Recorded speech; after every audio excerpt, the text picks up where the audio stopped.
เนาะแต่ความรู้ทั้งหลายเหล่านี้เป็นเพียงแค่ความรู้ที่เอาไว้ประกอบการทำมาหากินแต่ก็หากินไปเพียงแค่รอวันตายเท่านั้นวิชาความรู้ทั้งหลายเหล่านี้มิตรสอนให้ชนะเอาเปรียบเห็นแก่ตัวยึดมั่นถือมั่นวิชาความรู้ในโลกอันนี้นะนี่พุทธศาสนาผู้เดียวเท่านั้นที่สอนให้ไม่เอาเปรียบให้แบ่งปันให้ยินดีรวมกันในผู้อื่นก็ทำดีบ่อิจฉาริษยาและปล่อยวางมีแค่วิชาในพุทธศาสนาเท่านั้นนอกนั้นสอนให้ยึดมั่นถือมั่นเบิดนั่นแหละ ความรู้ต่างๆแต่ละศาสตร์แต่ละแขนงสอนให้ไปเป็นตำรวจไปเป็นเจ้าเป็นนายคนเป็นทหารเป็นครูเป็นหมอเป็นทนายเป็นต่างๆนานาแหละล้วนแล้วแต่เป็นแค่อาศัยเป็นอาชีพเพื่อทำมาหากินเพียงแค่รอวันตายวิชาความรู้ทั้งหลายเหล่านี้เป็นวิชาความรู้ที่มืดบอดใส่ชีวิตโดยประมาทหลงมั่วเมาในอำนาจจังสั่นแหละมีวิชาเดียวตอนนั้นคือวิชาพุทธศาสนาพุทธศาสตร์พุทธะแปลว่ารู้ศาสตร์แปลว่าทางแปลว่าควรกระทำตามผู้รู้นะวิชาทางโลกใส่เครื่องประกอบหลายอันหลายอย่างใส่เครื่องประกอบเยอะแยะมากมายเลยสุดนักเรียนแต่ละสุดแต่ละแขนงแต่ละวิชาอุปกรณ์การเรียนเยอะแยะมากมายนั่นแหละจบแล้วก็ไปรับปริญญารับใบนั้นรับใบนี้เนาะแล้วก็ดิ้นรนบาดนี้หาทำงานแข่งแย่งชิงกันบางคนก็เพียงแค่เรียนอยู่ก็เยอะยิงจองห้องก็รู้สึกว่าดูถูกคนนั้นดูถูกคนนี้แค่เรียนจบมาแล้วก็เฮ็ดงานก็บ่เป็นซ้ำส่วนวิชาความรู้ทางพุทธศาสนานี่ก็คือมีความมักน้อยสันโดษเห็นความสำคัญของอาหารหนึ่งยารักษาโรคเครื่องนุ่งห่มและแค่ที่อยู่อาศัยแล้วก็อาศัยพึ่งพาตัวเองในการเพียงแค่ว่าเลี้ยงชีพเท่าที่จำเป็นบ่ได้ไปแข่งแย่งชิงแข่งขันอีหยังอาหารเป็นที่หนึ่งของโลกแต่คนที่สามารถสร้างอาหารกินเองได้คือชาวไร่ชาวนาจังซี่ปลูกผักเฮ็ดข้าวปลูกผักทำนาหรือหาปูหาปลาหาอยู่หากินน้ำตามหิมตามห้วยหนองคลองบึงมื้อนี้ก็เพียงแค่ว่าเลี้ยงชีพอย่างอัตภาพไม่เป็นไปเจ็บไข้ได้ป่วยก็มีอยู่ก็บ่ได้โอดโอยบ่ได้ครวญถ้าเป็นคนที่มีวิชาในพุทธศาสตร์เด้ก็เข้าใจยอมรับในความเจ็บในความปวดในความป่วยก็เพียงแต่ว่าหายาบรรเทาเอาไว้เสื้อผ้าหรือเครื่องนุ่งห่มก็เพียงแค่ว่าปิดบังเลื่อนกายเพื่อว่าให้อยู่บ่เป็นที่อุจจาตาบ่เป็นที่กล่าวหานินทาต่างๆที่อยู่อาศัยหรือบ้านกันฝนกันแดดได้บ่รู้ๆลาๆส่วนวิชาทางโลกเอาไว้แข่งขันกันเด้เนาะบ้านก็ต้องหลังใหญ่ๆมีเครื่องอำนวยความสะดวกของใส่หลายอันหลายอย่างรถก็หลายคันหลายสีหลายยี่ห้อบ้านก็ท่าสีไป เลื่อนบ้านเลื่อนต่างๆก็มีห้ององค์ห้องแอร์และเครื่องประดับประดาสารพัดเครื่องอำนวยความสะดวกสารพัดคือเครื่องนึ่งห่มเพิ่นก็บ่ได้นุ่งห่มเพื่อว่าป้องกันเหลือบยุงร้อนหนาวหรือปิดบังกายอันที่น่าละอายเด้เอามาอวดกันใส่ราคาแพงๆหรูๆหราๆมีเครื่องประดับประดาสร้อยคอทองคำแหวนเพชรต่างหูสารพัดแต่เขาสิเอามาคมกันนั่นแหละอาหารก็กินอย่างแพงอันใดที่มันแพงๆอันใดที่เขาโฆษณาอันใดที่คนอื่นเบิ่งแล้วสิยกย่องตัวเองว่าตัวเองนั้นเป็นผู้มีศักดิ์ศรีความร่ำรวยอย่างนั่นแหละคือวิชาทางโลกมันก็สอนกันไปแบบนั้นสอนให้บ่ยอมแพ้สอนให้ชนะสอนให้มีอำนาจจึงบอกว่าใส่ชีวิตจังประมาทและเมามั่นเวลาป่วยมากก็โอดโอยโวยวายฟูมไฟด่าว่าเวลาอกหักผิดหวังมากกระโทษแต่สิ่งอื่นเป็นจังซั่น คิดแต่ว่าผู้อื่นโกงแต่อกหักผิดหวังบ่ได้ดังใจส่วนวิชาในพุทธศาสนาให้ยอมรับตามความเป็นจริงเกิดแล้วต้องแก้ต้องเก็บต้องตายอาหารเป็นเครื่องอาศัยของกายนะยารักษาโรคก็แค่รักษาความเจ็บปวดในกายเพียงแค่ให้บรรเทาอยู่ได้บ่โวยวายฟูมไฟมากเครื่องนุ่งห่มก็บรรเทาความร้อนและหนาวที่อยู่อาศัยเป็นบ้านเป็นเรือนนั่นแหละส่วนคำว่าวิชาก็คือความรู้แจ้งเห็นจริงตามความเป็นจริงสัตว์ทั้งหลายก็เพียงแค่ว่าเกิดมาหากินซ้ำตายมันก็เลยรู้สึกว่างจิตใจเป็นกลางได้มากกว่าวิชาทางโลกวิชาทางโลกว่าธรรมดาเรียนเอาเกรดเรียนเอาความสนะเรียนเอาระดับบางทีนะผู้นี้เรียนเก่งแบบนี้หลายแบบหลายอย่างเกิดในคนเกิดการแข่งขันแย่งชิงแม่นว่าล่ะแข่งขันและแย่งชิง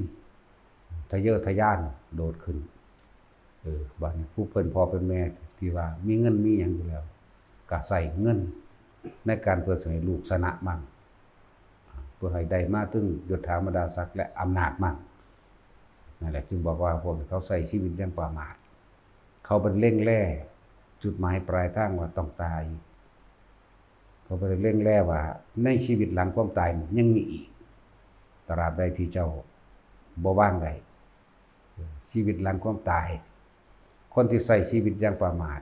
บ่เห็นจักทานแบ่งปันการสื่อสารที่ดีที่สุดในหมู่มนุษย์และสัตว์ทั้งหลายคือการให้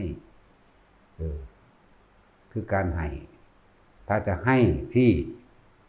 ดีที่ประเสริฐคือการให้ที่ไม่หวังสิ่งใดเป็นเครื่องตอบแทนแม้คำขอบคุณนี่คนทั้งโลกเขาก็หวังเครื่องตอบแทนทั้งหมด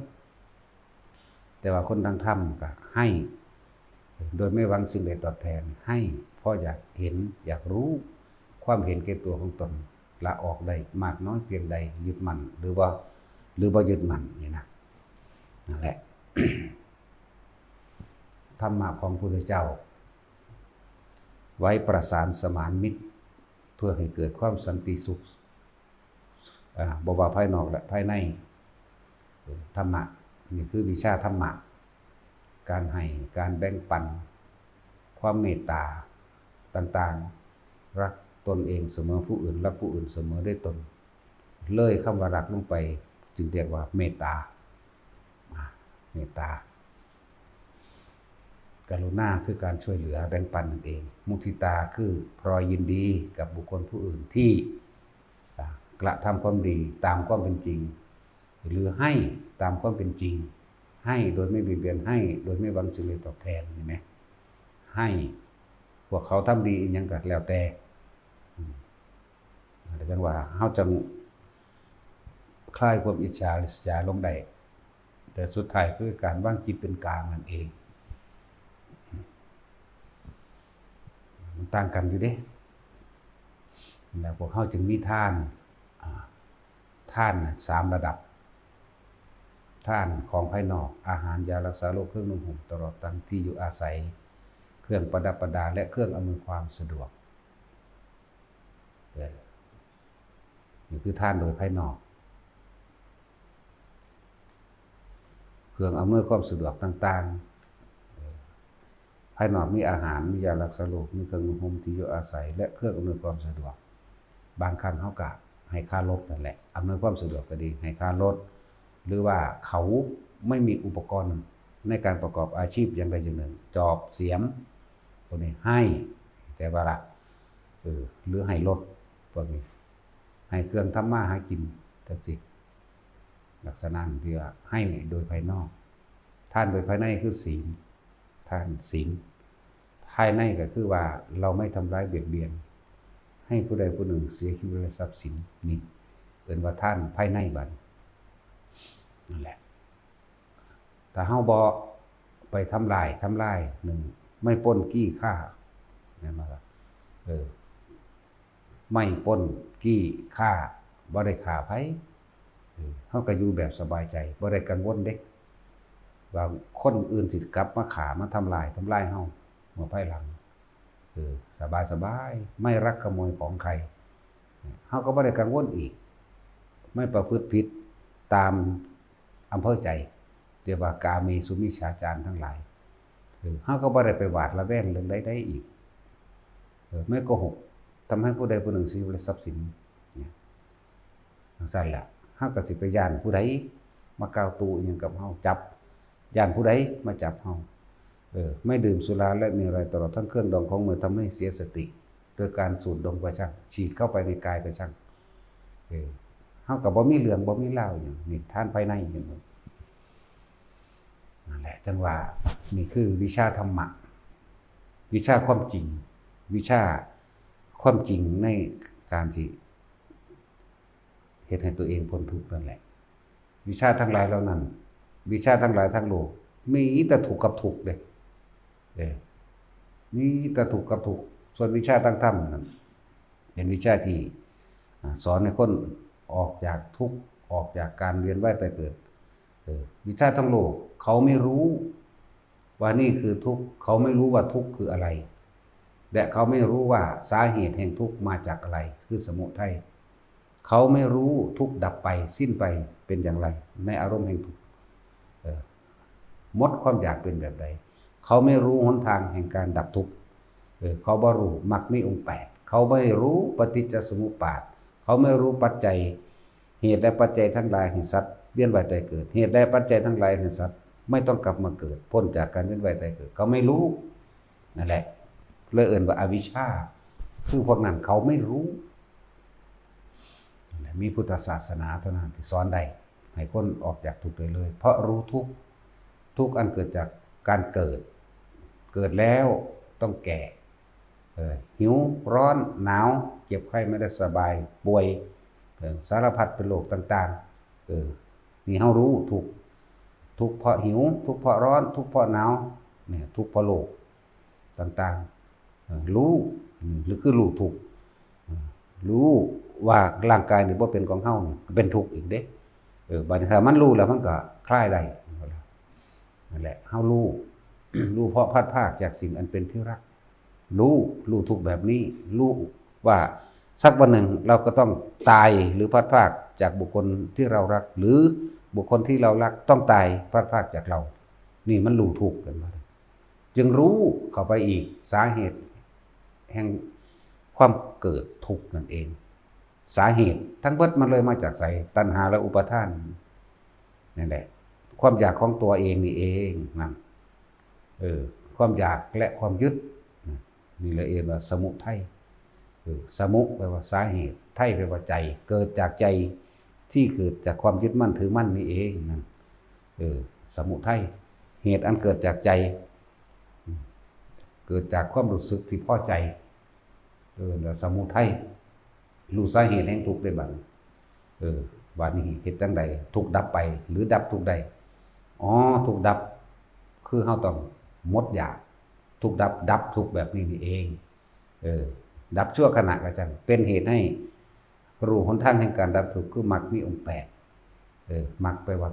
ทางมรรคหรือวิสุทธิมรรคก็ว่าไปนี่หนทางแห่งความบริสุทธิ์คือมีความเห็นตามข้อเป็นจริงคือสัมมาทิฏฐิสัมมาสังกัปโปปัจจากรรมโตอาชีโวปัญญโมสติและสมาธิแต่สัมมาญาณะก็รู้ไปจนถึงว่าสัมมาวิมุตติแหละทางโลกเขาว่ารู้ได้วิชาเนี่ยเป็นสั้นมีแต่โดยพระพุทธเจ้าเท่านั้นเป็นผู้นำออกมาแสดงได้แหละผู้ใดหูเหตุและปัจจัยทั้งหลายเห็นสัตว์เวียนว่ายตายเกิดนั่นแหละผู้นั้นกำลังเดินทางเข้าสู่พระนิพพานเดินทางแห่งการดับทุกข์เดินทางแห่งการเข้าสู่ความเป็นวิมุตติหลุดพ้นเดินทางเข้าสู่ความว่างเดินทางเข้าสู่สุญญตวิโมกข์เดินทางเข้าสู่สุญญตาเดินทางเข้าสู่ความไม่มีอะไรเป็นเหตุเป็นปัจจัยให้สัตว์ทั้งหลายเวียนว่ายตายเกิดอีกผู้ใดรู้ปฏิจจสมุปบาทคือเหตุและปัจจัยอันเกิดจากใจของเฮาเองสมุทัยหูอารมณ์ของเองทุกคนมีอารมณ์ในความยินดีพอใจนั่นแหละคือปรารถนาสุขตัวเดียวตัวนั่นแหละสุขอันเกิดจากรูปร่างลักษณะท่าทางในบุคคลในสัตว์ในสิ่งของที่เราชอบที่เราพอใจที่เรายินดีนั่นมันก็เห็นทันตัวเห็นสาเหตุมันแล้วเมื่อเห็นสาเหตุมันแล้วก็เห็นโทษมันพร้อมโทษคือทุกข์สาเหตุแห่งความทุกข์โทษก็คือทุกข์โทษก็คือถ้าเราไม่อาจสามารถละความตัณหาและอุปาทานนี่ได้เราก็ต้องเวียนว่ายตายเกิดอยู่เช่นนี้นะแต่ละเฮาจึงเข้าสู่หนทางแห่งการดับทุกข์อันเกิดจากการเวียนว่ายตายเกิดดับทุกข์อันเกิดจากความยึดมั่นถือมั่นดับทุกข์อันเกิดจากความคิดปรุงแต่งนั่นเองนั่นแหละวิชาทางโลกบ่มีเด้เป็นสั้นวิชาความจริงคือธรรมเนี่ยจังมีแนวมือนี่แหละคือว่าวิชาทางโลกบ่ฮู้ว่าอันใดคือทุกข์บ่ฮู้ว่าอันใดคือเหตุแห่งทุกข์บ่ฮู้ว่าทุกข์ดับแบบใดบ่ฮู้ว่าวิธีที่จะดับทุกข์ให้สิ้นไปแบบใดบ่ฮู้มีแต่พุทธศาสนาเท่านั้นนั่นแหละจังว่าวิทยาศาสตร์มึงสิค้นไปเพียงใดก็ช่างเถอะวิทยาศาสตร์ถ้าฮู้เห็นแห่งพุทธศาสตร์แล้วจบอยู่หม้องนี้เลยนะวิทยาศาสตร์มีกล้องจุลทรรศน์มีกล้องนั่นกล้องนี้สามารถบันทึกได้นะแต่ว่าเลยวิทยาศาสตร์เข้าไปอีกที่เขายังค้นบ่ได้จิตเป็นหยังคือจำได้ตั้งที่มันบ่มีเครื่องบันทึกเนาะนี่แหมมันต่างกันอยู่ได้บาดเวลาฝันน่ะคือบ่หาแนวไปบันทึกไว้นี่ยกตัวอย่างเพื่อให้เกิดความเห็นง่ายๆนะเวลาฝันนั้นเฮ็ดจังใดนอนหลับแล้วสิเอาเครื่องบันทึกฝันได้นอนเขาคือบ่ผลิตเครื่องนี้ไว้เครื่องบันทึกฝันเนาะฝันแบบใดให้มันทึกไว้คือมีแต่เว้าไปโลดแต่ว่าบ่มีพยานหลักฐานเนาะนะสิ่งที่เป็นรูปต่างๆประทับต่างๆนั่นแหละเอิ้นพยานหลักฐานคือบ่หามาซั่นคือเว้าได้อยู่ซั่นนั่นแหละสร้างเครื่องเดินทางไปดาวอื่นๆก็สร้างไปได้สร้างระเบิดนิวเคลียร์ก็สร้างไปได้ลงทุนบักหลายๆลองสร้างเครื่องบันทึกความฝันมึงรู้สิได้อยู่เนาะนั่นแล้วจนตอกจนมุมให้พุทธศาสตร์ได้บาดนี่เนาะแม่นบ่ล่ะฝันเป็นภาพสีหรือขาวดำเขาก็รู้เด้ผู้นั้นบอกสั้นผู้นั้นบอกจังซี่เสียงนั้นซึ่งนี่บันทึกภาพรูปภาพบันทึกกลิ่นบันทึกเสียงได้เด้บันทึกรสได้รูปรสกลิ่นเสียงบันทึกได้เบิดเด้ชีวิตตัวนี้อย่างความฝันนั่นนี่จังซั่นตัวบัดพวกนั้นวิทยาศาสตร์ที่ว่าเก่งๆคือบ่อาจสามารถสร้างเครื่องบันทึกแนวมื้อนี้ได้เนาะนั่นแหละเขาคือว่าสร้างเครื่องที่ว่าเฮ็ดจังใดสิบ่ให้ทุกข์เนาะคือบ่มี อสร้างตั้งแต่แนวทำลายกันสร้างแต่แนวมันถูกกว่าเก่าอีกลงทุนบักหลายๆซ้ำระเบิดนิวเคลียร์นี่แม่ปรมาณูนิวเคลียร์มื้อนี้แม่มีตั้งแต่แนวเฮ็ดให้คนถูกกว่าเก่าเด้อมันซั่นแล้วแต่ว่าระเบิดนี่เป็นระเบิดแห่งความดับทุกข์ได้นี่ตูมใส่โลกเบิดนำกันโลดหากว่ามันทุกข์ดับทุกข์แบบฆ่าคนตายเด้ยิ่งบึ้มใส่ประเทศนี้เนี่ยเบิ่งร่างกายนั้นบ่แก่บ่ชราบ่เจ็บบ่ปวดบ่ป่วยแล้วก็บ่ตายพร้อมเนี่ยคือว่าสร้างอยู่เนาะเฮ็ดให้คนมีอยู่มีกินตลอดจังซี่แหมคือว่าพากันสร้างเครื่องป้องกันความแก่เกิดมาแล้วก็ดีผู้ใดอยากอยู่ในอายุเท่าใดก็ให้มันอยู่ได้อย่างนี้เนาะมันคือบ่พากันสร้างมันสร้างหาแม่แนวฆ่ากันมันซั่นแล้วเวลามันเก่งล่ะนักวิทยาศาสตร์เวลามันตายมันก็ให้นำกันคือเก่าเด้เนาะแม่มันอยู่ไสความรักความอะไรมันอยู่หม้องใดมันก็อยู่ในความรู้สึกอันนั้นตัวบันทึกความรู้สึกได้อยู่บ่ล่ะเนาะ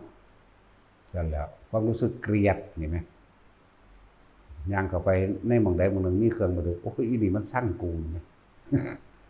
จังซั่นแหละคือว่าสร้างเครื่องระงับความเกลียดความโกรธเครื่องระงับความกลัวคือบ่มีหึแม่นบ่มันมาจากไสความกลัวมันบันทึกไว้หม้องใดมันอยู่ปุ่มใดของร่างกายสมองอันนี้หรือมันมีวิดีโอบันทึกไว้อยู่บ่มันมีชิปเชิบยังบันทึกไว้อยู่เพราะว่าแม่นว่าสัตว์มันคือกลัวอยู่เหมือนเดิมนั่นแหละพอฟังแต่ละให้ความเห็นซื่อเสือบ่เสือก็สร้างเด้ตัวไปตัวมันเนาะซั่นแล้ว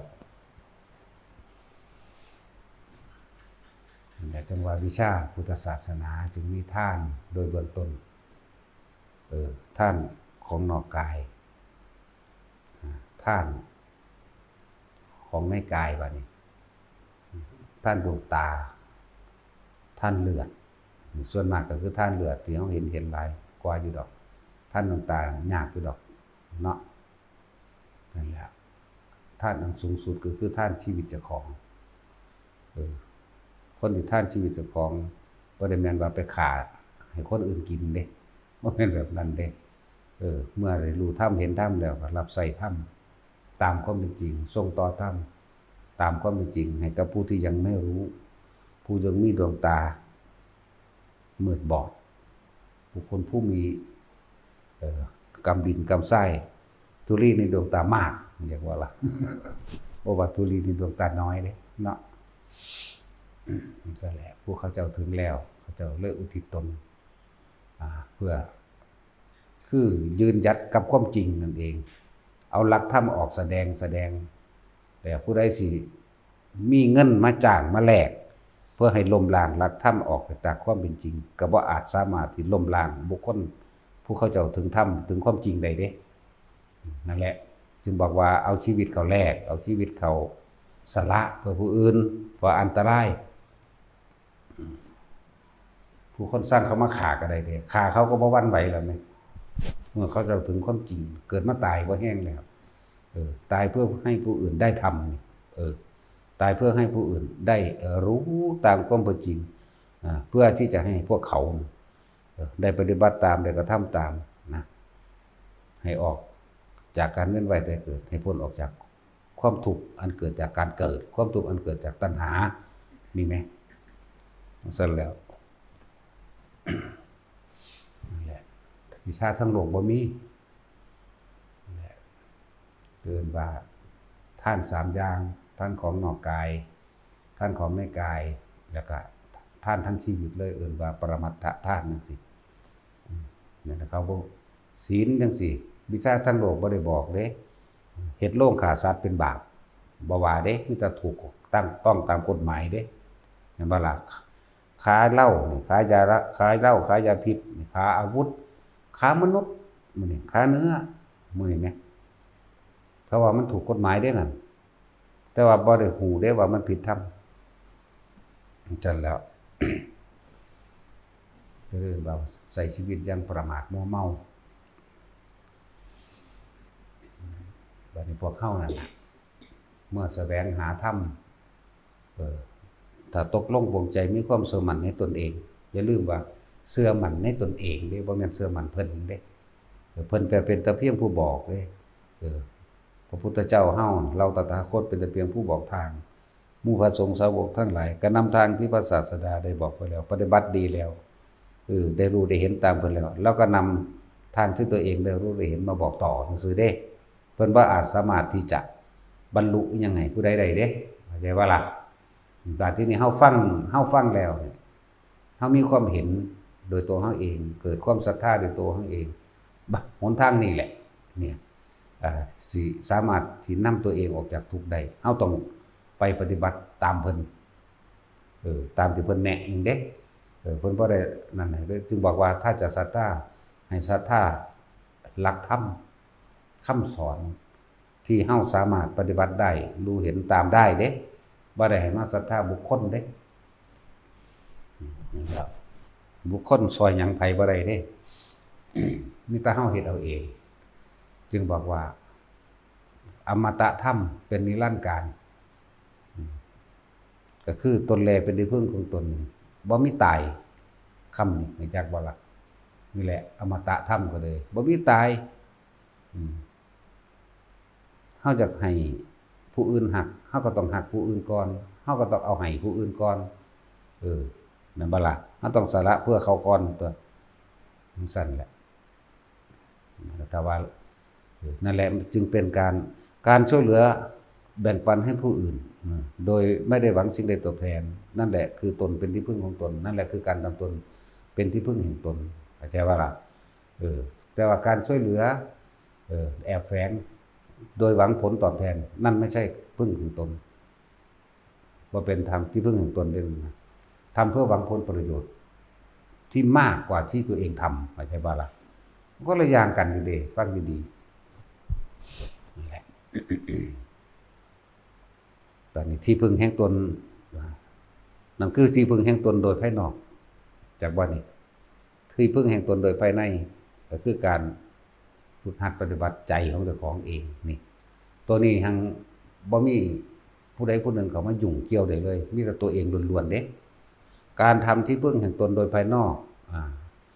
ถ้าอยากให้คนอื่นรักและเมตตาตนเองตัวเองต้องรักและเมตตาผู้อื่นก่อนเห็นบ่นะโดยการช่วยเหลือหรือให้โดยไม่หวังสิ่งใดเป็นเครื่องตอบแทนแม้คำขอบคุณให้โดยไม่หวังนั่นแหละคือการทำที่พึ่งแห่งตนตนจึงจะเป็นที่พึ่งแห่งตนเพราะการได้ช่วยเหลือบุคคลผู้อื่น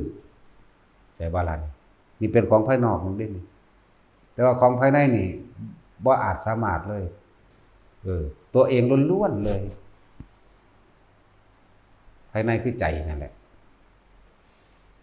บ่มีผู้ใดสิมาขจัดปัดเป่าความรู้สึกที่พอใจหรือไม่พอใจให้กับเราได้เลยตัวเองต้องขจัดปัดเป่าตัวเองมาล่ะสั่นตัวเวลาเฮาเจ็บไข้ได้ป่วยปวดแสบร้อนภายในมีความรู้สึกสะท้านวันไหวร่างกายคือกระดูกสิแตกออกก็บ่มีผู้ใดมาหลับความรู้สึกตัวนี้เฮาได้นี่ใจเห็นมันนี่ความรู้สึกนั่นแหละนี่ความรู้สึกทั้งนี้ก็ดียิ่งการเข้าไปรู้ไปเห็นอย่างต่างๆรถแห่งธรรมต่างๆยิ่งเอาให้กันบ่ได้แล้วบ่มีผู้ใดซอยเฮาได้บุคคลผู้หนึ่งเมื่อถึงความบริสุทธิ์แล้วจะทำให้บุคคลอีกผู้หนึ่งบริสุทธิ์ได้ด้วยนั่นเป็นอันไม่มีเด้เฮาเฮ็ดเอาเองเด้นี่ว่าล่ะพระพุทธเจ้าถามพระอานนท์คนที่ผู้นั้นพูดตกอยู่ในบ่อในน้ำในคนตมพุ่นถ้าคนผู้ขึ้นมาถึงฝั่งแล้วบ่ลงไปซอยบุคคลที่อยู่ในน้ำในตมนั่นจักทำอะไรกับเราได้หรือไม่ไม่ได้พระเจ้าค่ะนั่นแหละเพิ่นเปรียบเทียบบอกว่าคนผู้หนึ่งบริสุทธิ์แล้วแต่ว่ามันก็มีเรื่องเล่ายาวๆอยู่ดอกเกี่ยวกับภิกษุทำความแสดงอาบัติบุคคลผู้เขาสู่อาบัติแล้วนี่บัดนี้เฮาใส่รวมกัน จะทำให้บุคคลผู้ใช้ชีวิตร่วมจะมีโทษด้วยหรือไม่บ่มีเพิ่นก็เลยเปรียบเทียบตัวนี้ไปนำเข้าใจบ่ล่ะแต่ว่าก็คือว่าถ้าศรัทธาไม่เสมอกันศีลไม่เสมอกันจาคะและปัญญาบ่เสมอกันเพิ่นจึงให้แยกแต่ว่าถ้าจะให้เป็นโทษไม่เป็นเข้าใจบ่ล่ะที่หลายๆคนเขาว่าเข้าใจว่าผู้นี้เป็นอาบัตินี่ถ้าผู้ใดไปร่วมสังฆกรรมนำผู้ไปร่วมก็เป็นอาบัตินำบ่เป็นเข้าใจบ่นี่เขาเถียงกันอยู่นี่ตามความเป็นจริงแล้วมันบ่เป็นเด้นั่นแหละพระพุทธเจ้าทรงจึงเทียบเชื่อไม่ฟังจังซั่นล่ะอ้างแต่เพิ่นหลายเนาะเอาตัวเฮาเอาเองก็ได้หรือมีแต่อ้างหลายก็เลยผู้นี่ป่วยร้อนหนาวสั่นยกๆแยกๆอยู่ทั้งร้อนทั้งหนาวสลับอันผู้ไปเยี่ยมป่วยบ่ร้อนบ่หนาวนำเด้ล่ะเนาะแม่นบ่ล่ะสั่นตัวลักษณะนั้นแต่ว่าเพิ่นให้เพียงแต่ตักเตือนโดยวาจาแล้วก็บ่หยุดบ่เลิกเพิ่นก็เลยเรียกว่าลงพรหมทัณฑ์คือบ่ให้คบหาบ่ให้คุยด้วยซื่อๆสิให้เป็นโทษนำบ่เป็นเฮาบ่ได้ป่วยนำแหมเข้าใจบ่ล่ะอันนี้ก็มีคำถามดอกกันต่อไปดอกคนพวกนั้นเป็นไข้ร้อนหนาววุบๆวับๆเนี่ยมันเฮาไปจับไปบีบไปบายเขาเฮาก็บ่ได้ไปร้อนหนาวสั่นยอกๆนำเขาเด้ล่ะก็เหมือนกันตัวผู้คนพวกนั้นทำผิดแล้วมันก็อยู่ในใจของผู้ทำผิดเด้มันบ่ได้มาอยู่ในใจของผู้บ่ได้ทำผิดเด้ล่ะมันสิมีโทษต่อกันได้จังได๋เพียงแต่ว่าตักเตือนด้วยวาจากล่าวตักเตือนนั่นนี่ส่วนมีการแสดงอาบัตินั่นแหละแสดงความบริสุทธิ์ใจต่อกันแต่ว่าแสดงแล้วแสดงอีกมันบ่เป็นไปแล้วก็ต้องลงพรหมทัณฑ์เพิ่นเลยบ่ให้คบหาซื่อๆแต่ว่าให้มีโทษนำกันบ่มีพวกหลักการหลายๆพวกเจ้าอยากมีก็มีแล้วแต่ข้อยนี่บ่มีหยังเลยซ้ำ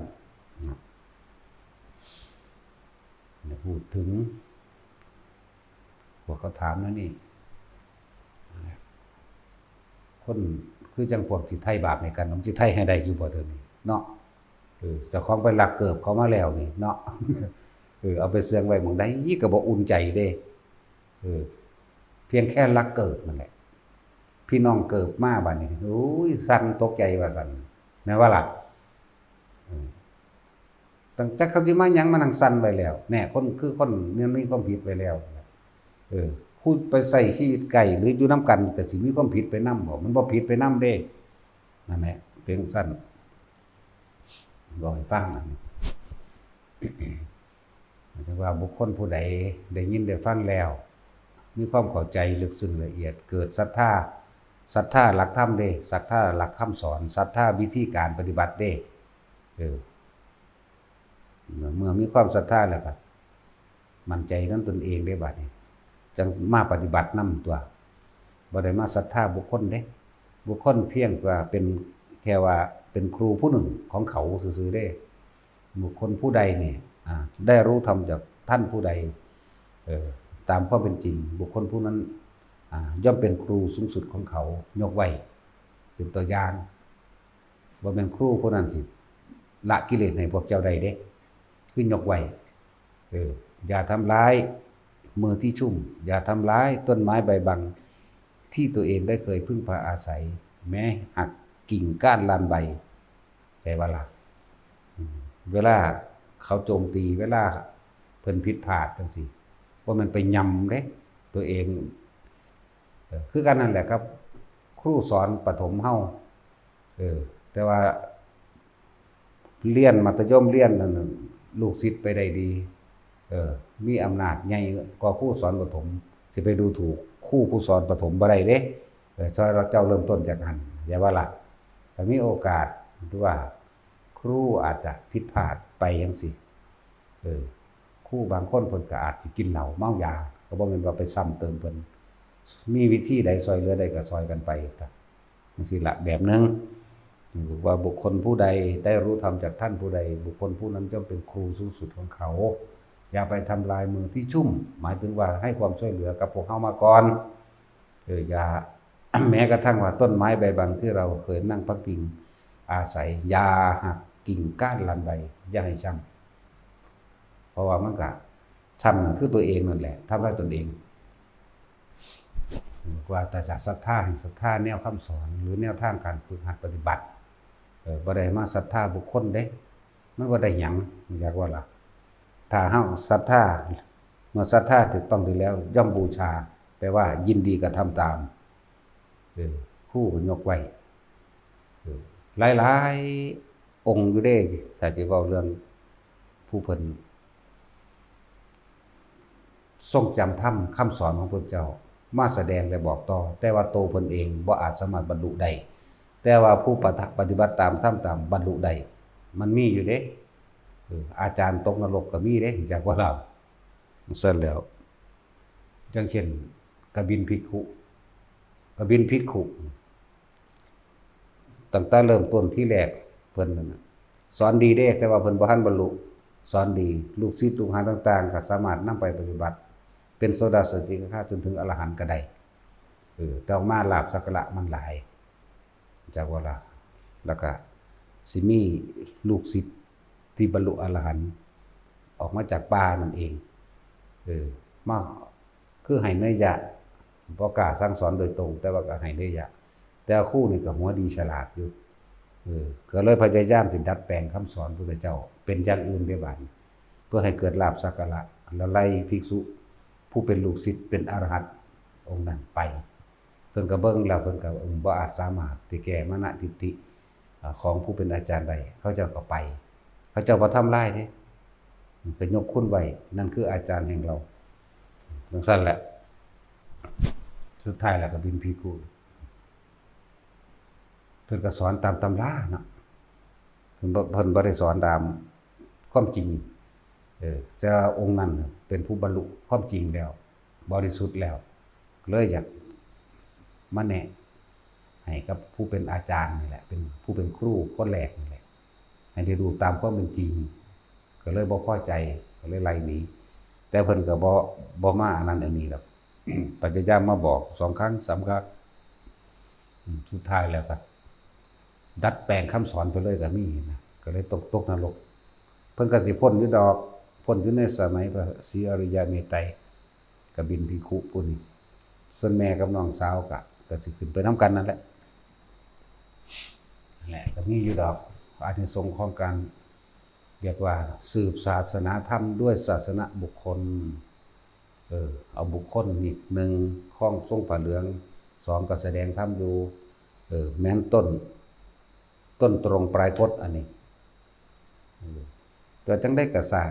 ภิกขุนักบวชทั้งหลายย่อมมีอานิสงส์คือเก่าเพราะนั้นเป็นอุปนิสัยอย่างหนึ่งเป็นอุปนิสัยมีอานิสงส์หลายกว่าคนบ่บวชอยู่ดอกนั่นแหละก็มีอยู่ถ้าผิดก็ผิดหลายคือกันเหมือนซั่นถ้าจะพูดถึงเรื่องความสั้นยาวของวัฏฏะของเขาเจ้าเองคนบวชมีความสั้นกว่าจากบ่ล่ะใกล้มรรคผลนิพพานกว่าอยู่ธรรมดาแนวมื้อนี้สบายพวกเฮาสลดสังเวชในตัวเองล่ะใช้ชีวิตอย่าประมาทเถิดในเมื่อเฮาแสวงหาแล้วก็ต้องรักษาให้มันเป็นรักษาวิธีหรือแนวทางที่เจ้าของแสวงหานั่นแหละอย่าไปพยายามที่พิจารณาตำหนิก้าวตู้ใส่ไหลหรืออันเพ่งเล่งจับผิดผู้อื่นคือเพิ่นบอกรู้ลมหายใจเด้อทรงฌานเจริญฌานเด้อเอาจุดอุณาโลมหรืออาการปิติตรงนี้มาเป็นเกินยืนยันว่าเป็นผู้ทรงฌานที่1เด้อที่2เด้อ3เด้อเฮาก็รักษาอยู่แค่นี้แหละจึงบอกว่าแสวงหาแล้วต้องรักษาให้เป็นการทำสมาธิเป็นของง่ายแต่ว่าการรักษาสมาธิจึงเป็นของยากเพราะพวกเฮามันอ่อนแอหวั่นไหวบ่ตั้งมั่นไปมันสิไหลไปกับโลกธรรมนั่นเองนั่นแหละมันสิไหลไปเครื่องทดสอบจิตทั้งหมดนั่นแหละโลกธรรมก็ดีมันว่าสุขเข้ากับติดเมื่อติดสุขแล้ว ทุกข์มันบ่มีไผปรารถนามันก็ได้มาเพราะว่ามันเป็นของติดกันนั่นสรรเสริญเฮาก็มักย่องอยากได้แต่อยากให้แต่คนมาย่องยกย่องสรรเสริญเจ้าของบูชาเจ้าของในเมื่อบ่ปรารถนาความนินทากล่าวตูใส่ลายก็ต้องได้มาเหมือนเดิมเพราะมันเป็นของติดกันใช่มั้ยได้มาเสียไปได้ลาภเสริมลาภนั่นแหละยศเสริมยศนั่นแหละอันต่อไปก็ดีนั่นแหละถ้าพวกเฮาเข้าใจคำว่าเฮาต้องทำจิตให้ตั้งมั่นให้ดีบ่อ่อนแอบ่หวั่นไหวไปกับมันสิ่งทั้งหลายเหล่านั้นโลกธรรม8ก็บ่อาจสามารถมาทำให้พวกเฮาหวั่นไหวได้ดอกจึงบอกว่าให้รักษาให้มันเป็นตั้งมั่นลมหายใจนี่กับจุดอุณหภูมิของเองโลดถ้าผู้ใดบ่มั่นใจทางนี้แหละก็เฮ็ดไปตามนี้นะว่าสมาธิมันเป็นของทำให้เกิดขึ้นได้ง่ายๆแต่การรักษาที่จะให้คงที่เอาไว้นั้นยากจักว่าล่ะจึงบอกว่าให้ทุกคนมั่นใจตนเองศรัทธาตัวเองเชื่อถือตนเองส่วนหลักธรรมเพิ่นก็สอนให้แล้วก็แล้วไปได้พวกเจ้าต้องไปทำให้เกิดขึ้นทำให้เจริญขึ้นในตัวเองเด้เพิ่นบ่อาจสามารถเฮ็ดให้พวกเจ้าเจริญขึ้นได้เด้เพิ่นได้แต่แนะนึงเด้ตัวเฮาเองต้องทำเองเจริญเองนั่นแหละเฮาก็มีวิธีนี้เฮาก็สอนแนะให้คืออานาปานสติการทรงฌานเจริญฌานด้วยรู้ลมหายใจเข้าออกตลอดทั้งการจับจุดหรือว่าเอาอาการปิติมาตั้งไว้ณจุดใดจุดหนึ่งในกายนี่กายเวทนาจิตจิตเวทนากายรวมกันเป็นหนึ่งคือทำความรู้สึกตัวทั่วพร้อมคำว่าทั่วพร้อมคือให้มันยาวนานหรือให้มันไปเบิดมื้อเบิดคืนเบิดเว้นเบิดตลอดเลยนั่นแหละได้ตลอด ขึ้นอยู่กับเฮาได้ล่ะสิได้ตลอดหรือบ่ได้ตลอดตัวเฮาเองเด้เป็นผู้มีสติระลึกนึกเข้ามาเอาเพิ่นบ่ได้นึกให้เฮาได้เด้เพิ่นมีแต่บอกเข้าใจบ่ล่ะนั่นแหละจังว่าแต่ละคนพวกเฮาผ่านความประมาทมาแล้วดีอยู่บ่ตายเนาะถ้าตายโดยบ่ได้ทำตายโดยบ่รู้หนทางอุ้ยเสียเวลาขนาดเด้ว่าธรรมดาเด้ความผิดพลาดเพียงชั่วขณะจิตเดียวนี่ในขณะตายลงไปไปนึกถึงบาปกรรมอันใดอันหนึ่งที่บ่เกิดไปนึกถึงสิ่งที่เฮ็ดให้บ่สบายใจเราร้อนกระวนกระวายใจล่วงลงไปสู่นรกนั่นอุ้ยมันยาวนานอีหลีเด้พวกเจ้าใส่จนเบิดจนว่าจะได้มาเกิดเป็นคนอีกมันพอแห้งอยู่เนี่ยนั่นแหละพวกที่เขาเจ้าผิดพลาดไปแล้วนะพวกจิตวิญญาณพวกเป็นเปรตนี่กันนับประมาณบ่ได้เด้อย่างต่ำกว่า12ชนิดนี่มันนับบ่ได้เด้พวกเจ้าแล้วพวกเป็นที่เล่ร่อนตายก่อนอายุโดยอุปขาตกรรมต่างๆมาตัดรอดให้ตายก่อน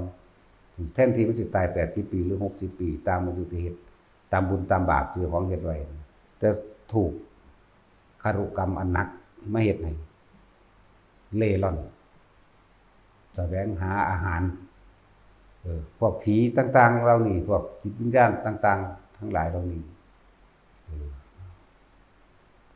คนถ้าสิเปรียบเทียบคนคุกกับคนคุกซอยกันบ่ได้หรือคนที่ตกนรกกับตกนรกซอยกันบ่ได้เด้เปรตกับเปรตก็ซอยกันบ่ได้เด้เพราะว่ามีแต่หากับหาเปรตนี่แสวงหาเพียงแค่ว่าให้อิ่มท้องเปรตนี่แสวงหาคนบ่มีกับคนบ่มีมันจะเอาหยังมาซอยกันเนาะนั่นแหละถ้าถือผิดพลาดลงไปแล้วยาวนานเด้ตอนนั้นเฮ็ดอิหยังก็เฮ็ดไว้ตอนที่เป็นคนนี่แหละมีมนุษย์เป็นมนุษย์เฮาเองนี่แหละแต่ไปผิดพลาดลงไปแล้วพวกตาเฮาบ่เห็นซื่อๆถ้ามันเห็นลองเบิ่งแม่ย่างหลีกอยู่ว่าซั่นเด้นั่นแล้ว เทียบอย่างนึงคือหมาบ่มีเจ้าของหิวโซไปตามทิศตามแดนต่างๆบางใดที่พ่อไปใดมันไปบางใดที่มีถิ่นมีฐานมีเจ้าของมีเจ้าถิ่นเขาก็ฟาดค้อนใส่ปืนไล่ยิงแน่มีเบิดเด้ก็ได้แล่นหนีเอาตัวรอดว่าแห้งพวกเปรตแบบนั้นก็เหมือนกันเด้ มันหลายชนิดว่าธรรมดาเลยที่ประเภทเล่ๆล่อนๆตามเหตุแห่งกรรมที่ตายไป25ชนิดเด้เว้าอันพอได้เข้าใจแน่ว่าสัมภเวสีสัมภวะผู้ที่กำลังหาที่เกิดใหม่ก็ว่าผู้กำลังหาพบก็ว่าเล่ๆล่อนๆพวกนี้เกิดขึ้นจากหลายเหตุหลายการนี่เป็นอาจินไตยแต่เว้าเรื่องกรรมนี่มันเป็นของที่ละเอียดละอออยู่แต่เว้ารวมๆเอามีอยู่ทุกหม่องได้อาศัยบุคคลที่มีจิตใจบริสุทธิ์แน่จิตใจที่มีเมตตาแน่บ่ทันได้ขึ้นขันบริสุทธิ์หรือว่าคนที่อุทิศบุญเป็นบุญอันเกิดจากการให้ทานบุญอันเกิดจากการรักษาศีลบุญอันเกิดจากการภาวนาบุญอันเกิดจากการสวดมนต์สาธยายทรงจำคำสอนพระพุทธเจ้าบุญอันจากการคิดดีพูดดีทำดีก็แล้วแต่แล้วอุทิศออกไปกับพ่อเนี่ยเขาได้กินนิดๆหน่อยๆนั่นแหละจังว่าอาศัยคือพวกเข้ามาเฮ็ดนี่แหละแต่ว่าสิเป็นบุญได้จริงๆก็ต้องไม่หวังสิ่งใดตอบแทนได้ให้ทาน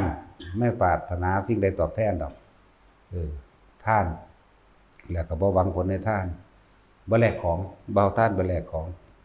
บ่ไปแลกบ้านหลังใหญ่บ่ไปแลกยุทธามดาศักดิ์บ่ไปแลกอำนาจบ่ไปแลกความจะเป็นนั่นเป็นนี่บ่ได้ไปแลกเอาความบ่มีโลภบ่ได้ไปแลกเอาอายุยืนวิมานทรัพย์สินบ่แลกนี่การทานทั้งหลายเหล่านั้นจึงจะเกิดเป็นบุญคือความสงบเย็นภายในใจของเองไม่เราร้อนไม่กระวนกระวายจึงเรียกว่าสงบเกิดความอิ่มเอิบจึงเรียกว่าเย็นสงบเย็นแล้วสามารถอุทิศผลทานบุญกุศลกรรมดีทั้งหลายเหล่านั้นให้แก่สรรพสัตว์ทั้งหลายไม่มีที่สุดไม่มีประมาณได้แต่ว่าเฮาให้ทานสิ่งใดแล้วเฮาไปแลกไปขอไปหวังท่านนั้นไม่เป็นบุญเป็นเพียงแค่ว่าทานไม่มีอานิสงส์แห่งทานไม่อาจสามารถอุทิศออกไปได้อุทิศก็บ่ไปเพราะเจ้าของแลกแล้วตัณหามันเหนียวจากว่ามันเหนียวมันเป็นดุจดั่งยางเหนียวแลกติดตังไว้แล้วมันสิไปใส่ได้เจ้าของดึงมันไว้ล่ะนั่นแหละต้องอาศัยผู้เข้าใจตามความเป็นจริงเข้าใจธรรมตามความจริงพวกทั้งหลายแล้วนี่ก็พอได้นิดๆหน่อยๆแต่ว่าก็สิให้อิ่มเอิบบ่อิ่มเอิบพวกนี้บรรเทาหรือพอประทังแม้ชั่วขณะหนึ่งนะนั่นแหละคนที่มีจิตใจทรงพรหมวิหารศีลเมตตากรุณามุทิตาและอุเบกขาเวลาเพิ่นกระทำบุญอันใดก็ช่างบุญอันเกิดจากการให้ทานมั่งศีลมั่งภาวนามั่งบุญอันเกิดจากการแสดงธรรมการให้ทำเป็นทานชนะการให้ทั้งปวงจังซี่เฮาก็อุทิศเด้แต่ว่าสิ่งพวกทั้งหลายเหล่านั้นบัดนี้บ่อาจสามารถใช้ได้เด้เปรตส่วนมากก็คืออาหารเครื่องนุ่งห่มและที่อยู่อาศัยเปรตบ่อาจสามารถที่สิโมทนาในการแสดงธรรมใดต้องมีทานอันเป็นอาหารยารักษาโรคเครื่องนุ่งห่มและที่อยู่อาศัยจึงอุทิศออกไปได้เด้นั่นแหละท่านจึงมีการเฮ็ดทานให้แต่ละคนอยู่แม้กระทั่งการช่วยเหลือทำให้ชีวิตความเป็นอยู่ของคนตกทุกข์ได้ยากให้ดีขึ้นอันนี้ก็อุทิศไปขอผลทานบุญกุศลกรรมดีนี่ร่วมที่ข้าพเจ้าก็ทำตั้งแต่อดีตจนถึงปัจจุบันขณะนี้จงถึงแด่สรรพสัตว์ทั้งหลายไม่มีที่สุดไม่มีประมาณทุกหมู่เหล่าบรรดามีนี่มันก็ไปของมันเองอย่างสั้น จังว่าหลายอย่างที่เฮาเฮ็ดอยู่แล้วแล้วก็รวบรวมผลทานบุญกุศลกรรมดีทุกคนเฮ็ดมานี่แหละให้หมู่สงฆ์ทั้งหลายเหล่านี้เวลาเพิ่นทำวัดนั่นบ่ขอผลทานบุญกุศลกรรมดีที่ท่านทั้งหลายเหล่าใดได้กระทำมาแล้วตั้งแต่ในตอนต้นจนถึงปัจจุบันณสถานที่แห่งนี้พร้อมเด้อันอื่นๆเฮาบ่นั่นน่ะจงถึงแด่ญาติของท่านมารดาบิดาของท่านญาติของท่านเจ้ากรรมนายเวรของท่านตลอดทั้งสรรพสัตว์ทั้งหลายทุกหมู่เหล่าไม่มีที่สุดไม่มีประมาณทุกหมู่เหล่าบรรดามีคือจังพวกเฮาทำวัดทุกมื้อนั่นแหละหมู่ภิกษุสงฆ์เป็นผู้นำเพราะตอนนั้นคือมันมีการทรงฌานอยู่แล้ว มันไปได้มันไปได้จึงบอกแต่ละคนเด้อเฮาสงเคราะห์คนทุกข์คนยากพุทธบาท2 บาทก็มาโลดบ่แม่นว่ามันหน่อยอย่าไปอยากอายเศรษฐีทั้งหลายก็บ่กล้าหรอกที่สิให้ทานบาท1 2 บาทเศรษฐีทั้งหลายหมายถึงเศรษฐีผู้มีจิตโลภเขาเฮ็ดหยังก็สร้างเขาสิหวังผลตอบแทนเขาบ่ได้เป็นทานพวกนั้นพวกเฮายากจนเฉพาะเงินทองซื่อๆแต่ว่าร่ำรวยอริยทรัพย์ร่ำรวยธรรมต่างหากอะไรหลายอย่างก็ดอกสิเว้าดอกพวกคนที่ทานด้วยไม่หวังผลตอบแทนในทานไม่หวังผลในทานบ่มีสิพันธุ์ตอนบ่แลกเฮาสามารถอุทิศไปได้เลยเฮาก็อาศัยอำนาจพระรัตนตรัยนะอำนาจพุทธธรรมสงฆ์นั่นแหละหลายอย่างก็บอกว่าเบิดดอกเวลาไปในที่ต่างๆบางที่เฮาก็อยู่ธรรมดาเต็มรอบวัดอยู่ก็มีห่มใส่เด้พอบางประเภทก็บ่อาจสามารถวึดมาหาเฮาได้เลยเด้มันสิมีสถานที่แต่ละแต่หม่องกั้นไว้จักบ่ภูมิเจ้าที่เขาเอิ้นภูมิเจ้าที่คือภูมิมะเทวดานั่นแหละบ่แม่นศาลพระภูมิเด้รู้จักบ่ล่ะบ่ได้เกี่ยวกันเด้มองหันสถานที่แต่ละที่ก็ต้องมีลูกเทวดาภูมิมะเทวดาที่อาศัยอยู่หั่นสิมุ่งตรงมาเลยแต่ว่าสำหรับเฮาบ่มีประมาณอยู่แล้วในการสิมุ่งตรงก็ไปคาดด่านต่างๆนั่นแหมรู้จักว่าสมมุติว่ามันสิมาจากเชียงใหม่เอาหมาตัวนั้นสิมาจากเชียงใหม่มันฮู้อยู่แล้วว่าสิมาหาหลวงพ่อนี่มันก็ต้องซุกๆแซกๆลี้ลบหลีกมาเรื่อยๆเด้เพราะว่าพวกเจ้าถิ่นก็มีอยู่แล้วนะมันต้องลบหลีกมาจังซี่ก็สิถึงเฮาหั่นน่ะบางทีก็ถูกตีถูกดันไปพูนไปอื่นๆไกลๆก็มีนะก็สิเข้ามาหาได้แหละมันก็มีความหนักเบาต่างกันถึงรับได้นั่นแหละจังว่าพวกเฮามีโอกาสว่าท่านใดก็ช่างท่านอีหยังก็สร้างแต่ในของท่านทั้งหลายแหล่นี่ท่านช่วยเหลือแบ่งปันต่างๆบ่ว่าท่านเฉพาะพระสงฆ์เด้ท่านให้สัตว์ท่านให้คนอื่นก็ตามหรือช่วยเหลือผู้อื่นก็ตามให้พวกเข้าลวกโลดขอผลทานบุญกุศลกรรมดีที่ข้าพเจ้าก็ทำมาแล้วตั้งแต่อดีตจนถึงปัจจุบันณขณะนี้จงถึงแด่จากว่าล่ะถ้าพวกเจ้าว่ามั่นใจมารดาบิดาของข้าพเจ้าทั้งหมดญาติข้าพเจ้าทั้งหมดเจ้ากรรมนายเวรทั้งหมดตลอดทั้งสรรพสัตว์ทั้งหลายไม่มีที่สุดไม่มีประมาณทุกหมู่เหล่าบรรดามีพวกเจ้าคนส่วนมากคือบ่มั่นใจว่าโอ้พ่อกูสิได้บ่แม่กูสิได้บ่ปู่ย่าตายายกูสิได้บ่มันสิไปไสหลวงพ่อถึงมั่นใจเว้าร่วมทรัพย์เดียวเลยสรรพสัตว์ทั้งหลายไม่มีที่สุดไม่มีประมาณทุกหมู่เหล่าบรรดามีบอกคำเดียวนี่นะทรัพย์เดียวนี่แหละเจ้าพวกเฮาเด้อบ่สบายใจคะแนวคะนิ่งใจอยู่โอ้ลุงกูสิได้บ่นอโอ้ยหลานกูสิได้บ่นอย่ากูได้บ่นอย่ายกูได้บ่นอมันจะออกซื้อบ่ทันมันบ่คาว่าพุ่นบ่เนาะซั่นแล้วถ้าสิเฮ็ดเฉพาะเจาะจงก็เป็นบางการบางเวลาเอาแต่เมื่อมีการติดต่อสื่อสารจักว่าล่ะบางสิ่งมันก็มีอยู่เด้ติดต่อสื่อสารคือจังเฮาฝันเห็นนั่นฝันเห็นนี่จังซี่นั่นแหละมาขอจักว่าล่ะฝันทั้งเป็นเด้ว่าฝันแบบนอนหลับเด้ฝันย่างไปซื่อๆนี่ก็ฝันได้เด้ครับจังซั่นแหละฝันเห็นกระแตฝันเห็นบางฝันเห็นหมูปลาจังซี่จักว่าล่ะแต่ฝันเห็นงัวเห็นควายจังซี่นะลักษณะนั้นแต่ว่าปลานี่เป็นประจำเลยแต่ว่าใครอยู่มันบ่อึดปลานี่ตลอดนั่นแหละจิตวิญญาณคนคักๆกันละสัตว์ทั้งหลายก็ถ้าสิเทียบแล้วคนคักๆนั่นแหละเห็นตลอดอันพวกนี้ทราบลาบอยู่หุ่มอยู่เวลาอุทิศบุญให้เรื่องเทื่อนี่ยุ่งยามก็เลยแล้วเว้าบ่ออกก็ได้เว้าบ่เป็นไปเลยก็มีให้พ่อใหญ่กองพาเว้าก็บ่มีสมองจังลึงหัวไปเลยก็มีเห็นบ่ล่ะพวกนี้ก็บ่มีคือกันแล้วเพราะว่าบ่เว้าเอง เออมันหลายแบบหลายอย่างนะมันหลายบางทีมันกึกไปเลยเอาแพ้ให้เต็มที่พอหมายถึงโอกาสของเขามันมีนิดหน่อย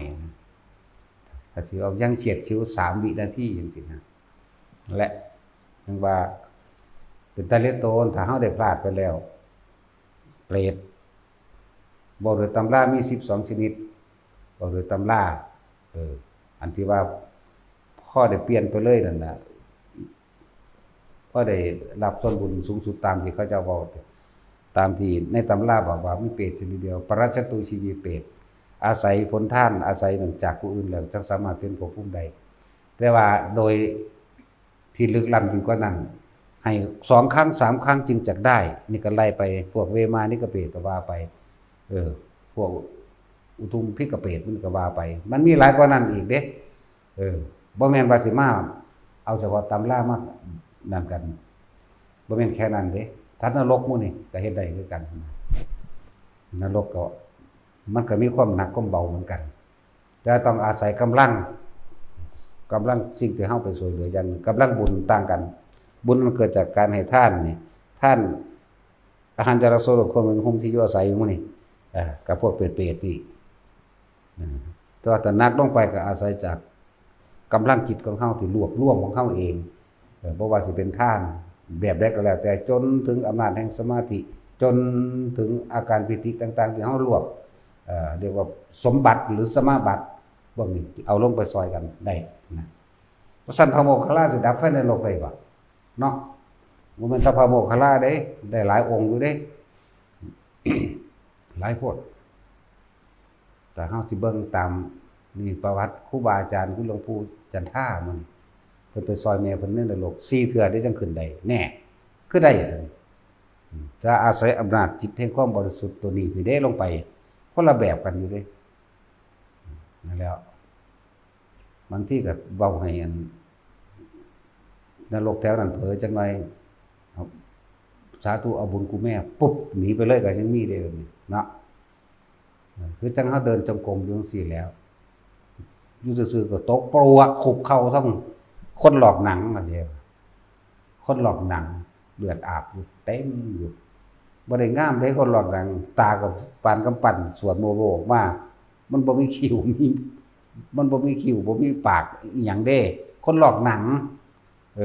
ที่แรกก็อุทิศยาวๆถึงบ่ได้อีเมนาบุญญากะเมพุ่นแล้วบาดได้แท้ก็แค่ว่าบุญนี้ต้องถึงแด่ท่านผู้นี้ซื่อมันก็ได้นะเจ้าที่2จังได้เพราะถ้าเขาฮู้ว่ามันเป็นสัตว์หลายเขาจนเท่าเดี๋ยวนี้แหละประเภทปลาเนี่ยหลายโพดสูเป็นไผกุ้มนี่ก็เป็นปลาก็คนนั่นแหละแต่ว่าเขาเว้าเรื่องของเขาว่าชาติที่แล้วสุเป็นหยังเขาก็แสดงนิมิตเก่าหรือรูปร่างเก่าให้เบิ่งจากว่าคนนั่นแหละถึงแต่ก็มีบางก็มีเป็นหมูเป็นงัวเป็นควายเป็นปลาเป็นปูเป็นหอยเป็นกุ้งเป็นปลาหมึก มีสุดเดียวเด้มีสุดแนวนะถ้าได้ผิดพลาดไปแล้วก็เลยบอกพวกเขาจะพากันประมาทแสวงหาต้องรักษาให้เป็นรักษาตรงใดรักษาตรงใจรักษาตรงลมหายใจเข้าออกหูดังเฮาเองนี่กับจุดอุณาโลมเฮาเองนี่ถ้าผู้ใดฝึกไปแล้วสิอยู่ณจุดใดจุดหนึ่งในความรู้สึกตัวนิ่มนวลตรงกลางระหว่างคิ้วหรือหน้าผากก็ว่าไปบนหัวก็ให้รู้ไว้บนหัวกลางกลางอกก็รู้ไปนั่นแหละให้รักษาให้มันเป็นถ้ามันได้พลาดไปแล้วเถอะพลาดขึ้นเพราะมาโลภมันไข่อยู่เด้เนาะมันยังสิได้ต่ออยู่เด้เพราะว่าพวกเฮาอาศัยการได้ยินได้ฟังธรรมนี่สุตตมัจจะปัญญาตลอดทั้งจิตตมัจจะปัญญาของเฮาก็มีอยู่แล้วทิฏฐิปตะทำความเห็นตรงก็เห็นอยู่แล้วแต่ว่ามันยังบ่ทันอาจสามารถวางได้ก็อาศัยกำลังฌานนี่แหละเป็นเครื่องกระซิบบอกเองดอกอาศัยบุญที่เฮาอุทิศมั่งเทวดาก็มาเอิ้นเอาก็มีเด้อาจจะว่าล่ะ ได้สิว่าบ่มีในตำราอีกอุ้ยเยอะแยะถึงมีในตำราก็ดีแม่นบ่ซั่นอย่างถ้ามีการอุบาสกขึ้นบ่ก็เอิ้นเอามาอยู่มาพี่มาอยู่นำผู้ขาพี่มาอยู่นำหนูคุณพ่อมั่งพี่มั่งเนี่ยนาฏเทวดามาเอิ้นเอายิ่งบุญอันเกิดจากการสมแทนเจริญสร้างอำนาจมันมีสูงขึ้นกว่าเก่าอีกเด้บัดนี้ก็พวกอาหารของหมู่พรหมทั้งหลายคือปิติจักว่าพรหมนี่กินปิติเป็นอาหารเด้เว้าเทียบว่ากินซื่อๆเด้จักว่าล่ะพอพวกเฮาบ่เข้าใจเขาเจอความอิ่มเอิบในใจเลยปิตินั่นแหละจังบอกว่าพวกเจ้ารักษาตัวนี่ไว้โลดปิตินี่นะน่วงอยู่นี่แหละรักษาไว้โลดแม้นจะในขณะที่สิ้นชีวิตหลงลืมสติหมายถึงบ่นึกถึงองค์ฌานที่เจ้าของใดหรือบ่นึกถึงลมหายใจก็จะว่าล่ะก็สิมีแนวบอกเองดอกก็สิมีสิ่งใดสิ่งหนึ่งปรากฏเป็นนิมิตให้รู้มันกำลังสิก่อนที่จะหาหน้าที่จังซี่โอ้เอาไปทั้งไม่จำความเจ็บทั้งปวดไปแล้วแต่บางทีเกิดอันนี้วาบขึ้นมาเนี่ยจำปั๊บใจขาดปั๊บไปเลยก็ได้ใช่ว่าล่ะหรือบางที่มีเสียงกระซิบให้นึกถึงองค์ฌานที่แต่ของเฮ็ดได้แหมสิปึ๊บมันเข้ามาโดดเด้มันบ่มีผู้เตือนซื่อจักว่าล่ะและจึงบอกหลายอย่างพอดอกที่บอกว่าคนป่วยเด้อพยายามฟังธรรมเอาไว้แล้วก็รักษาลมหายใจเจ้าของให้ดีคนป่วยหรือผู้รักษาคนป่วยก็เอาอันนี้แหละแม้นเขาสิบ่เคยฟังธรรมมาจากขั้นจากเทื่อก็สั่งเถอะยัดเยียดเข้าไปโลดเฮาบ่ฮู้ว่าของเก่าเขามีหรือบ่มีแต่ว่ายัดเยียดเข้าไปนายโจรคาตภาษาลิบุตรไปโปรดในศาสตร์นี่บ่เคยทำบุญเด้นายโจรคาตถ้าเกิดมาเนี่ยถ้าเกิดมาเลยก็เฮ็ดให้พ่อแม่ทุกข์ยากลำบากไปหาขอทานไสก็บ่ได้กินไปอยู่นำหัวหน้าแก๊งใดหัวหน้าตายเบิดธรรมดาบ่มาอยู่ในสุดท้ายนี่มีเขาให้ไปซอยในอันนี้ก็สุดท้ายมันก็ยังมาฆ่าเขาตายเบิดอีก 35,000 คนในตำราแต่ว่าล่ะฆ่าเขาตายเบิดเหลือแต่เจ้าของผู้เดียวโจรผู้ฆ่าโจรซั่นแล้วปัจภาษาลีบุตรไปแสดงธรรมให้ฟังได้สติขึ้นมานึกถึงปัจจุบันได้ตอนนี้ท่านอยู่กับใครก็อยู่กับพระคุณเจ้าแต่ถ้าบ่นึกถึงอดีตก็ให้อยู่ในปัจจุบันเบิ่งแล้วเพิ่นก็ใส่กุศโลบายหายใจไปพร้อมกันก็เพิ่นเลยตายซ้ำไหว้บ่ได้ว่าได้ว่าไปอนาคามีไปอรหันต์เลยจังซั่นแล้วบ่เคยฟังหยังจักเที่ยนั่นแหละชาตินี่บ่เคยทำบุญบ่ฮู้จักคำว่าบุญซะโดยซ้ำไปอะไรจังว่าพวกกันดูแลคนป่วยก็เอาธรรมะนี่แหละไปเปิดให้เขาเจ้าฟังเอาองค์ใดองค์หนึ่งที่พวกเจ้ามักนั่นแหละมันจังบ่ขีนหัวพวกเจ้านำฟังไปแต่ขึ้นชื่อว่าธรรมะแล้วนั้นสิเป็นภาคภาษาบาลีก็ช่างเด้นั่นสิเป็นภาคที่ให้ความหมายตีความหมายออกมาเลยก็ตามได้เหมือนกันปฏิจจสมุปบาทก็ได้เพราะมีวิชาเป็นปัจจัยจึงมีสังขารทั้งหลายเพราะมีสังขารทั้งหลายเป็นปัจจัยจึงมีวิญญาณทั้งหลายเพราะมีวิญญาณเป็นปัจจัยจึงมีนามรูปเพราะมีนามรูปเป็นปัจจัยจึงมีสลายตนะหรืออายตนะคือตาหูจมูกลิ้นกายใจเพราะมีอายตนะจึงมีผัสสะเพราะมีผัสสะจึงมีเวทนาเพราะมีเวทนาจึงมีตัณหาเพราะมีตัณหาจึงมีอุปาทานเพราะมีอุปาทานแล้วจึงมีภพเพราะมีภพนั่นแลจึงมีชาติเพราะมีชาตินั่นแลจึงมีชราและมรณะโศกปริเทวทุกข์ย่อมอาศัยบังเกิดซึ่งกันและกันด้วยเหตุทั้งหลายอย่างนี้สัตว์ทั้งหลายเวียนว่ายตายเกิดเพราะความไม่รู้นั่นไปหันเมื่อแสงสว่างได้เกิดขึ้นแล้ววิชาได้เกิดขึ้นแล้วอวิชชายตเววะอเสสะยุราคะนิโรธาสังขาระนิโรโทนั่นมันก็ไล่ไปวันวิญญาณนิโรธาวิญญาณนิโรโทนามรูปะนิโรธานามรูปะนิโรโทเพราะดับความเห็นต่างๆเอาว่าดับความเห็นต่างๆหมายถึงว่าคือไม่มีความเห็นกับใดๆอีกต่อไปวิญญาณก็เกิดขึ้นไม่ได้นั่นเองหมายถึงความรู้สึกในความพอใจหรือไม่พอใจเกิดขึ้นไม่ได้เมื่อเกิดขึ้นไม่ได้แล้วนามรูปก็ย่อมดับไป